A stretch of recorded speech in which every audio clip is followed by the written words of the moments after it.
Bueno, otro estudio interesante a nivel internacional muestra la decadencia de la confianza de los dominicanos en los partidos políticos, su desconfianza en la justicia, en la policía, su preocupación por la delincuencia, por la corrupción, por la inseguridad ciudadana, los mismos temas que han diagnosticado las otras encuestas que se han hecho en el país últimamente.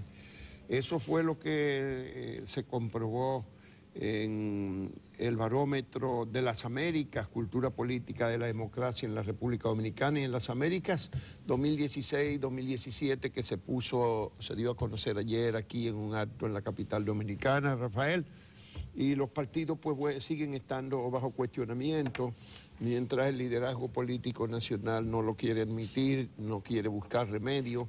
No hay manera de que se busque consenso político para la ley de partidos, sino que se quiere imponer, y se quiere imponer la posición del presidente de la República o de un sector del partido gobierno por encima del resto de ese partido y del resto del sistema político. No quieren entender que una ley de partido tiene que tener un mínimo de consenso, por lo menos en cosas fundamentales, y que no puede pretender imponérsele al resto de los partidos la voluntad de un sector, de uno solo de ellos, que eso ya de por sí habla de un sistema de imposición autoritario, casi dictatorial, porque para hacer eso hay que contar entonces con muchos recursos legislativos y donde no hay legislativo entonces hay que apelar al dinero público para comprar votos. Y todo eso pues es el malestar que hay en la sociedad dominicana. Se avanza hacia el último mes del año, y Rafael, y no hemos podido darle una salida a la ley de partidos políticos que estuvo el año entero en discusión aquí en la República Dominicana. Parece que va a continuar así en la situación del limbo de esa ley que anda deambulando el Congreso desde el 1998. Ahora lo que lo detiene es las posiciones encontradas a lo interno del PLD y no se vislumbra algún tipo de acuerdo, porque ni siquiera la famosa comisión está formalmente constituida. Se habla de que ya se han escogido algún número de esos, no se sabe si son 5 o son 7 ya los miembros constitucionalistas de esa comisión, pero lo cierto es que parece que no hay acuerdo tampoco en quienes deben componer esa comisión. Por lo tanto, hay que esperar la próxima legislatura en el próximo año a ver si se ponen de acuerdo, cosa que parece imposible porque las posiciones son profundamente encontradas. Mientras no hay posibilidad de avanzar algo más en la ley en la ley de partidos políticos, la comisión bicameral está tratando de adelantar los trabajos en la ley electoral. Tenemos información de que un tema que se trató y se consensuó, parece ser, es las cualidades de los que deben formar parte de la Junta, la directiva de la Junta Central Electoral. Hasta ahora se había establecido que tenían que ser jueces, abogados, porque antes incluso del 2010, la Junta Central Electoral tenía también competencias jurisdiccionales y administrativas. Después de la Constitución hubo la separación formal de las competencias y al Tribunal Superior Electoral le compete ahora todo lo relacionado con lo jurisdiccional y a la Junta Central Electoral lo organizativo, lo logístico, vamos a decirlo, administrar el proceso. No se ha modificado la ley, pero precisamente la ley electoral quiere poner las cosas donde deben estar. Y el acuerdo que se arribó es que por las características que ya no es jurisdiccional la Junta Central Electoral, los miembros del Pleno de la Junta pueden no ser abogados, entonces integrando profesionales de otras áreas que tengan algún tipo de relación con la naturaleza nueva de esa institución. Sin embargo, se estableció que el presidente de la Junta debe seguir siendo abogado. No sabemos las razones, pero por lo menos se ha adelantado en que los demás miembros no tienen necesariamente que ser abogados. Parece que frente a la imposibilidad de avanzar en la ley de partidos políticos, se está tratando de ver todo lo que se puede avanzar en la ley del régimen electoral, Juan. Eso es lo Sí, es que se puede avanzar, bueno, lo que porque se puede. avanza en las cosas, en las generalidades. Aunque esto último también se caía de la mata. Lo que no logro entender es por qué tiene que ser abogado el presidente de la Junta Central Electoral, que es un organismo, digamos, más bien gerencial. De procesos. Pero bueno, porque eso ratifica el presidencialismo de alguna manera, Rafael, porque entonces asume que el sabio va a ser el presidente y los demás son secundones, ¿verdad? Secundones de él. Si el sabio, el que tiene que conocer la ciencia jurídica es el presidente, los demás, ¿para qué están en la misma igualdad de condición de votos? Porque están en condiciones iguales de votos. Por lo tanto, para la toma de decisiones no tiene que necesariamente no es ser. Una contradicción. Podría decirse que por lo menos uno fuera abogado, pero no tiene que ser el presidente, puede ser otro el abogado dentro de ese equipo. Pero bueno, pero además, ¿por qué tiene que ser abogado cuando también muchísimas organizaciones, por ejemplo, el Ministerio de Obras Públicas, tiene una consultoría jurídica?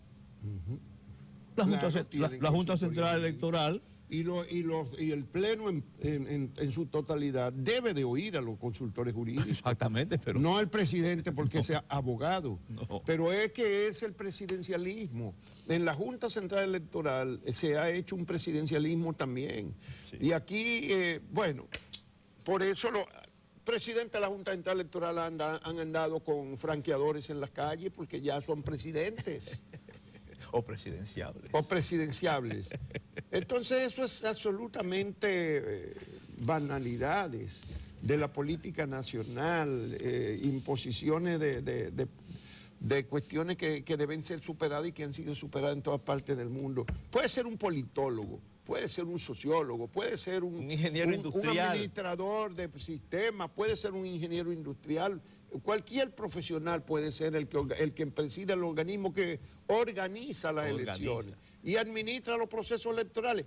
El que decide los conflictos es el Tribunal Superior Electoral. Ahí sí tienen que ser abogados.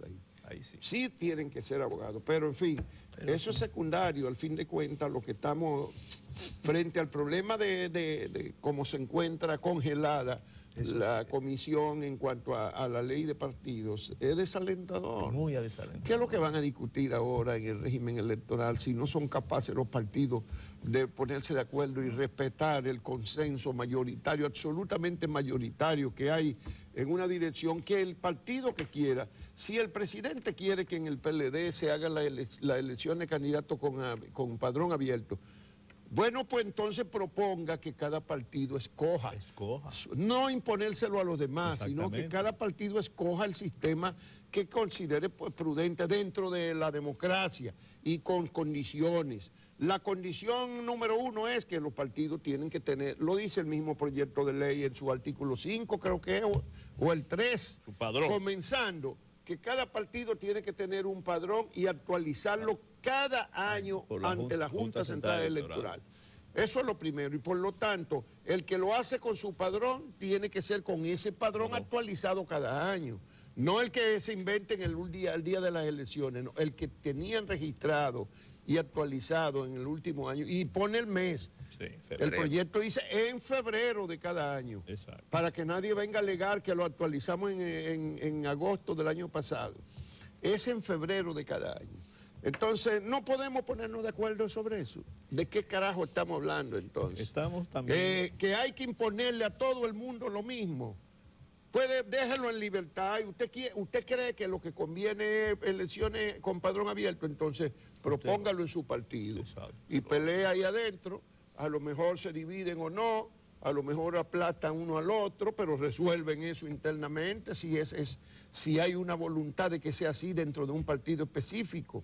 Porque también tienen derecho, sí, a pensar que es el mejor método. Pero no imponérselo a los demás. Pero no imponérselo a todos, sobre todo cuando el resto de los partidos políticos, como de las organizaciones sociales que siguen la política o las actividades, dan seguimiento, vigilan. La misma Junta Central Electoral que ha indicado las dificultades de una elección múltiple de candidaturas al mismo tiempo, el mismo día, con padrón abierto, que involucrará por lo menos 4, porque si es para los partidos mayoritarios, como dice el proyecto, hay 4 ahora que se consideran mayoritarios. Sí, lo que tiene más de Todo eso está ahí y está requete discutido. ¿Qué es lo que se está esperando? A ver cómo se logra imponer, qué fisura, qué brecha encuentran, cómo pueden conseguir. Y aparecen, todos los días aparece hoy Julio Curi diciendo que no son inconstitucionales, todos los días va a aparecer uno abonando el terreno para que se vuelva a una cosa que una Suprema Corte de 18 miembros, distinguidos juristas, declararon que era inconstitucional, que iba contra la Constitución. Bueno, puede ser que otro tribunal diga lo contrario, pero mientras tanto, eso es lo que hay. Mira, estaba leyendo ahí las noticias internacionales. ¿Y el pleito entre Leonel y Danilo, a dónde llega? Bueno, eso puede llegar también a la ley de régimen electoral y consensuamos el 90% de los puntos y en 5 ellos no están de acuerdo. Y resulta que también, podemos pararnos. Pero lo que te quería comentar, Juan, que tiene algún tipo de incidencia en República Dominicana, es que también en Bolivia, Evo Morales, que quiere optar por un 4º mandato, que la Constitución se lo prohíbe, está retrotrayendo el asunto e incluso a decisiones supranacionales, haciendo valer el derecho humano a ser elector y a ser elegido. Recuerden que esto empezó en América Latina, en Costa Rica, donde un expresidente en Costa Rica estaba establecido que uno podía ser presidente solo una vez en la vida. Tenía que, terminado su mandato, jamás pensar en volver. Pero a uno se le ocurrió esgrimir que eso es discriminatorio con un derecho ciudadano a poder ser elegido. Y el Tribunal Constitucional, la Sala Constitucional de la Suprema, le dio la razón y fue a las elecciones y ganó. Otros presidentes han intentado y lo han logrado esa interpretación de la Constitución. Evo Morales está tratando de poder ser candidato con esa interpretación y fue lo mismo que en su momento el ex magistrado Subero Isa indicó que había la posibilidad de que se abriera la oportunidad a la reelección de Danilo Medina, no modificando la Constitución, sino precisamente interpretando la prohibición constitucional como inconstitucional, porque lesiona un derecho que tiene todo ciudadano de ser elegido, y al presidente actual se le prohíbe constitucionalmente serlo. Así es que lo único que quisiera externar es que por lo menos en Bolivia el tema está en la palestra, Juan. Bueno, yo no sé a qué edad es que empiezan los derechos ciudadanos. No, hay restricciones, lógicamente, pero... No, no es a hay, los 18 años. Sí. ¿Y por qué dice en la Constitución que para ser legislador se requiere mínimo 25, para ser presidente 30 o para ser... Porque hay condiciones. Entonces no condiciona los derechos individuales. Sí, claro y que sí. Ahí sí que son derechos humanos indiscutibles, ¿no? El derecho a aspirar a un cargo electoral. La pregunta es, tener derecho, es decir, poder ser reelecto cuando la Constitución lo prohíbe, ¿se está lesionando un derecho humano? Bueno, eso es fundamental. Eso es como te lesionan el derecho humano cuando te ponen un letrero ahí que dice que tú no puedes circular de este a oeste en esa calle. Te están lesionando tu derecho humano. Tú tienes un derecho humano a circular, libremente. Cuando te exigen un pasaporte y unas condiciones para llevar a un niño fuera del país, te están lesionando tu derecho humano también.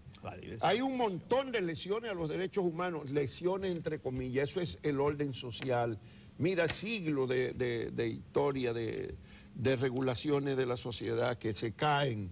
Si eso no fuera la mezquindad de usarlo solamente desde el poder para prolongarse en el poder por encima de todas las institucionalidad democrática. Sí, si se fuera a aplicar a todo, habría que revisar una cantidad de legislaciones y la sociedad volvería a ser una anarquía, pero masiva, anarquía masiva, porque yo puedo alegar que a nadie me puede multar ni coger preso, porque yo intente salir del país en una yola sin pasar por el aeropuerto. Yo tengo derecho a la libre circulación.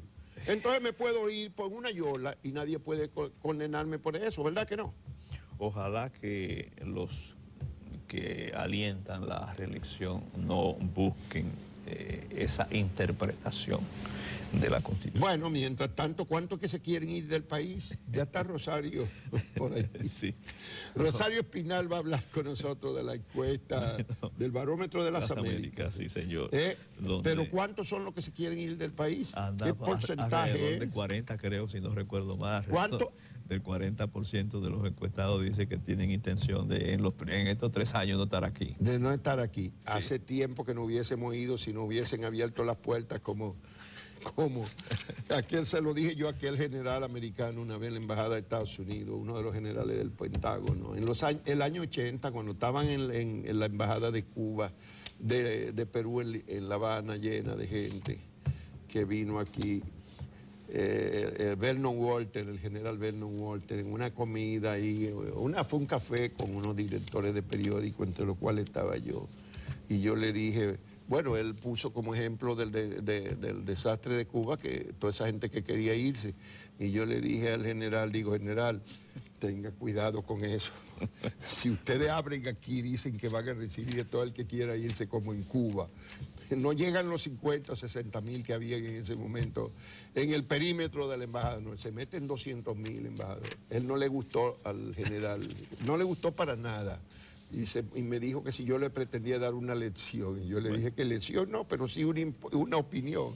Y estábamos hablando en un diálogo democrático. Después el embajador me acompañó, el embajador, ¿cómo se llama? En ese momento. Me acompañó hasta el automóvil en el parqueo, dándome explicaciones de cómo eran los generales de reacio, oír opiniones diversas. Bueno, el cálculo ayer en la presentación del Barómetro de las Américas es que conforme a lo que se quieren ir, si no hubiese restricciones, sí, en los 2 años anteriores al 16 se habían podido ir 750.000 personas. Nada más, sí, de aquí. Sí. Mire, mejor es que haya... Ustedes ven que tiene que haber restricciones, que tiene que haber limitaciones a los derechos, que todos los derechos tienen sus ordenamientos, sus limitaciones, sus reglamentaciones, que los derechos no son absolutos, más que el derecho a la vida. Y aquí hay un montón de gente que justifica los asesinatos en aras del orden y en otros países, político y delincuencial. Y en otros países donde hay mucha institucionalidad y mucho respeto a la ley, también está condicionado el derecho a la vida. En todas partes. Sí. Bueno, en todas partes no, en algunos lugares sí también. Sí. Pero hasta ese llega. Mira, en donde está condicionada la cosa en Honduras, no acaban de aflojar la información de qué pasó en las elecciones. Y eso tiene un sello claro, Rafael. Que está perdiendo el gobierno. Ese primer boletín nos huele aquí a nosotros lo que ya conocemos. Primer boletín, léase elecciones del 78, elecciones del 90, primer boletín. Y a partir de ahí se tranca el juego. En el 78 ya ustedes saben cómo fue la cosa. Hubo que pelear durante 3 meses para que se juramentara muchos días del primero al segundo. Huele mal de una vez. Ya mal. Pero huele mal para el gobierno. El primer boletín fue con el 57% de los colegios computados. Sí. A las 2 de la mañana de la madrugada del lunes. Del lunes. Y ahí el candidato opositor le llevaba 5 puntos. 5 puntos, casi 5 puntos. Sí. Entonces resulta que desde las 2 de la madrugada del lunes a las 2 de la madrugada de hoy miércoles van 48 horas. Y van después de las 2 de la mañana 5 horas más, son 53 horas y todavía no conocemos el segundo boletín. El siguiente resultado de las elecciones en Honduras. ¿Qué pasó? Porque el presidente reeleccionista no quiere aceptar que perdió y entonces tienen aguantado el cómputo a ver si se puede arreglar de alguna manera. Si se puede arreglar, lo arreglan. Y si no, pues entonces ver cuándo. El jurado electoral dijo que el jueves iba a dar los resultados, eso es ya mañana. ¿Cómo negociamos entonces? Ahora están tirados a la calle los opositores porque saben que le están tratando de hacer un chanchullo. Porque si fuera lo contrario, oigan bien, si fuera que el que está perdiendo, que es el gobierno, estuviera recuperándose progresivamente, estarían dando los boletines. Subiendo. Justamente para presentarle, a decirle a todo el mundo, miren, no hay todavía decisión porque el que estaba en segundo, miren cómo va mejorando con el cómputo. Pero al no dar ningún cómputo durante casi 3 días ya, eso quiere decir que no han podido arreglar la cosa, Rafael. Así es. No hay nada más que discutir. Suficientemente debatido, señor magistrado.